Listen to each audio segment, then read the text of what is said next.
और अब बात रेप पीड़िता के कत्ल की। वारदात कौशांबी की है, जहां जेल से छूटकर आए रेप आरोपी ने विक्टिम की कुल्हाड़ी से काटकर हत्या कर दी। अब पुलिस की टीमें आरोपियों की गिरफ्तारी में जुटी हुई हैं।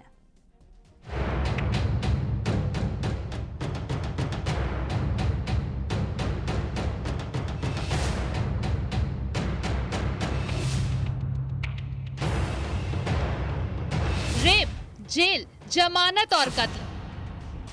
हैवान से कातिल बनने की ये पूरी कहानी कौशांबी की है। अपराध की ऐसी कहानी कि सुनकर रूह कांप जाए। जिस हैवान ने पहले रेप किया, फिर उसी ने कत्ल कर दिया। अगर उसकी जमानत न होती, अगर कातिल जेल में होता, तो शायद रेप विक्टिम आज जिंदा होती। कौशांबी के महेवा घाट थाना इलाके में रेप पीड़िता की हत्या का बेहद ही सनसनीखेज मामला सामने आया है। आरोप है कि मुकदमे में सुलह नहीं करने पर आरोपी ने अपने भाई के साथ मिलकर रेप पीड़िता की कुल्हाड़ी से बेरहमी से काटकर हत्या कर दी और परिवार के साथ घर छोड़कर फरार हो गया है। बहरहाल हत्या की सूचना पर मौके पर पहुंची पुलिस ने शव को कब्जे में लेकर आरोपियों के खिलाफ केस दर्ज कर लिया है और गिरफ्तारी के लिए एसपी ने 3 टीमें लगाई हैं। कौशांबी में एक रेप पीड़िता की दिन दहाड़े कुल्हाड़ी से काटकर हत्या कर दी गई। इस वारदात को अंजाम आरोपी और उसके भाई ने दिया, फिर दोनों फरार हो गए। इस सनसनीखेज वारदात की खबर जैसे ही पुलिस को मिली, हड़कंप मच गया। फौरन फील्ड यूनिट के साथ कई टीमों को कातिलों के पीछे लगाया गया, लेकिन तब तक आरोपी ताला लगाकर फरार हो चुके थे। थाना महेवा घाट के डेढ़ा गांव में आज एक ही बिरादरी के 2 पक्षों के बीच में पुरानी रंजिश और मुकदमेबाजी को लेकर के आपस में विवाद हुआ, जिसमें एक पक्ष के लोगों ने दूसरे पक्ष के एक 20 वर्षीय युवती पर धारदार हथियार से हमला किया, जिसमें उसकी मृत्यु हो गई है। बताया जा रहा है कि आरोपी रेप के मामले में सुलह समझौता का दबाव बना रहे थे। रेप पीड़िता किसी भी तरह का समझौता नहीं करना चाह रही थी और समझौता न करने पर आरोपियों ने कत्ल की खौफनाक प्लानिंग बनाई। फिर जैसे ही पीड़िता उन्हें नजर आई, आरोपियों ने कुल्हाड़ी से ताबड़तोड़ हमले कर दिए। फिलहाल इसमें महेवा घाट पे सुसंगत धाराओं में अभियोग पंजीकृत किया जा रहा है। आरोपियों के विरुद्ध कड़ी कार्रवाई की जाएगी। वारदात महेवा घाट इलाके की है। लड़की के पिता मेहनत मजदूरी कर अपना परिवार पालते हैं। पीड़िता सोमवार की शाम 5 बजे अपनी भाभी के साथ खेत की ओर जा रही थी। जैसे ही वो दोनों घर के पास से गुजरी, तभी कुल्हाड़ी लेकर पहुंचे आरोपी अशोक ने एक के बाद एक कई वार किए और पीड़िता को जख्मी कर दिया। लहूलुहान लड़की की मौके पर ही मौत हो गई। भाभी के शोरगुल मचाने पर जब तक गांव वाले मौके पर पहुंचते, आरोपी भाग गए। मृतक के परिवार वालों का आरोप है कि वर्ष 2022 में गांव के पवन कुमार ने उनकी बेटी के साथ रेप की वारदात को अंजाम दिया था, जिस मामले में पुलिस ने आरोपी के खिलाफ चार्जशीट दाखिल करते हुए उसे न्यायिक हिरासत में जेल भेज दिया था। हाल ही दिनों में वह जब जेल से जमानत पर रिहा होकर वापस घर लौटा, तो वह लगातार पीड़िता पर मुकदमे में सुलह के लिए दबाव बन रहा था। लड़की से कई महीने पहले रेप की घटना को अंजाम दिया गया था। तब पुलिस ने आरोपी को गिरफ्तार कर जेल भेज दिया था। करीब 15 दिन पहले आरोपी जेल से छूटकर बाहर आया था, जिसके बाद से ही आरोपी सुलह का दबाव बना रहे थे और सोमवार को तो हद ही हो गई। आरोपियों ने पीड़िता की जान ही ले ली। अब आरोपियों की तलाश में पुलिस की कई टीमें लगाई गई हैं। Bureau report, news 18।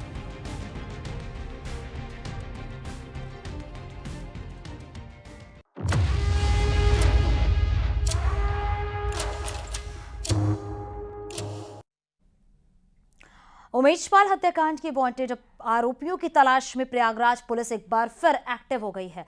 अब अतीक के मददगार नफीस बिरयानी को पुलिस ने ट्रेस किया है। उमेशपाल हत्याकांड में जिस सफेद रंग की क्रेटा कार का इस्तेमाल हुआ था, वो कार इसी नफीस बिरयानी की थी। अब दिल्ली के एक 5 स्टार होटल में इसी नफीस बिरयानी के लोकेशन मिले हैं।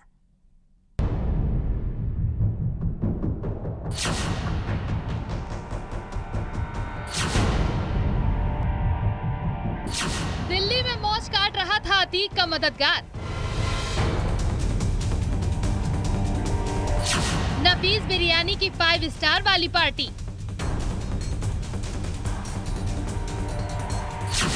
अतीक के आदमी का मिल गया पता ठिकाना। एसटीएफ की रडार पर नफीस बिरयानी। उमेशपाल कत्लकांड के महीनों बाद भी आरोपियों की गिरफ्तारी जारी है। कभी सद्दाम पकड़ा जा रहा है, तो कभी शाइस्ता के सुराग मिल रहे हैं। लेकिन अब जो जानकारी हाथ लगी है वो बेहद अहम है। इस शख्स से मिलिए। नाम है नफीस बिरयानी, इनाम 50,000, आरोप कत्ल में कार देना। उमेश पाल हत्याकांड में जिस सफेद रंग की क्रेटा कार का इस्तेमाल हुआ था वो कार इसी नफीस बिरयानी की थी। अब दिल्ली के एक 5 स्टार होटल में इसी नफीस बिरयानी की लोकेशन मिली है। तो राजधानी दिल्ली में भी नफीस बिरयानी यहाँ पर ठहरा था और हालांकि एक इनपुट मिला था अगस्त महीने में कि अगस्त 2023 में वो दिल्ली आया था और यहाँ पर एक महिला के संपर्क में आया था, महिला के साथ मुलाकात किया और उसके बाद कई अलग अलग ठिकाने पे गया। उसके बाद फिर एक इनपुट मिला है कि वो राजधानी दिल्ली में दूसरी बार भी आया और आने के बाद वो अलग अलग लोकेशन पे घूम रहा है। कभी वो अपना हुलिया बदल रहा है, कभी अपना नाम बदल रहा है और अलग अलग नामों से, अलग अलग हुलिया से बाकायदा राजधानी दिल्ली में कई जगह पर उसको देखा गया है। नफीस बिरयानी की लोकेशन जैसे ही दिल्ली में मिली, प्रयागराज पुलिस की एक टीम फौरन दिल्ली के लिए रवाना हुई। सोमवार को पुलिस ने दिल्ली में छापेमारी भी की, लेकिन तब तक नफीस बिरयानी फरार हो चुका था। हालांकि पुलिस की पूछताछ के बाद ही नफीस फरार हो गया था और तब से अब तक वो फरार चल रहा है। उसकी तलाश के लिए पुलिस की टीमों ने कई जगहों पर दबिश दी थी, लेकिन अब तक उसका पता नहीं चला था। लेकिन अब नफीस बिरयानी के बारे में इस बात की जानकारी मिली है कि जो पुलिस ने ऑपरेशन ऑक्टोपस चलाया है, ऑपरेशन जिराफ चलाया है, उसके तहत पुलिस को जानकारी मिली है कि नफीस बिरयानी 5 सितारा यानी 5 स्टार होटल में दिल्ली में ठहरा हुआ था और अगस्त महीने में उसकी लोकेशन दिल्ली के आसपास मिली थी। हालांकि 2 दिन पहले ही नफीस बिरयानी के खिलाफ 50,000 का इनाम घोषित किया गया था। प्रयागराज के गुलाबबाड़ी खुलदाबाद का रहने वाला नफीस ईट ऑन बिरयानी के नाम से दुकान चलाता था। अब पुलिस की नजर नफीस बिरयानी के प्रॉपर्टी पर है। पुलिस की एक टीम नफीस की property, bank account, income tax return और आय के दूसरे स्रोतों की जानकारी खंगाल रही है। संपत्ति के बारे में राजस्व, नगर निगम, पीडीए से भी मदद ली जा रही है। जैसे ही ये रिपोर्ट तैयार हो जाएगी, नफीस बिरयानी के काले साम्राज्य पर एक्शन शुरू हो जाएगा। पुलिस लगातार उन लोगों को तलाश कर रही है जिनके विवेचना में नाम सामने आए थे।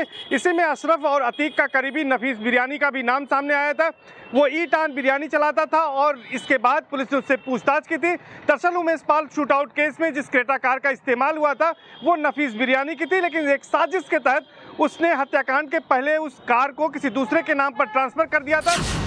इधर दिल्ली पहुंची प्रयागराज पुलिस की टीम को भी कुछ अहम सुराग हाथ लगे हैं। सूत्रों के मुताबिक दिल्ली के एक 5 स्टार होटल की फुटेज पुलिस के हाथ लगी है, जिसमें नफीस के साथ एक महिला भी दिखाई दे रही है। इसी आधार पर माना गया है कि नफीस दिल्ली में छिपा हो सकता है, जिसकी गिरफ्तारी के लिए प्रयागराज पुलिस की टीमें छापेमारी कर रही हैं।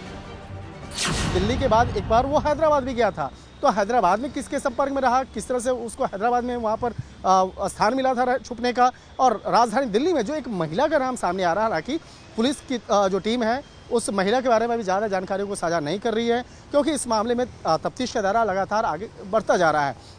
तो उस महिला से जुड़ा हुआ जो तमाम जो इनपुट्स है वो खंगाला जा रहा है। किस तरह से नफीस यहाँ पर जिन जिन लोकेशन पर ठहरा था उसको वहाँ पे किस तरह से ठहराया गया था, किस तरह से तमाम बातों को छुपाया गया था, किस तरह से उसकी पहचान को छुपा करके उसको ठहराया गया। तो इन तमाम मामलों पर विस्तार से उत्तर प्रदेश पुलिस की टीम तफ्तीश कर रही है।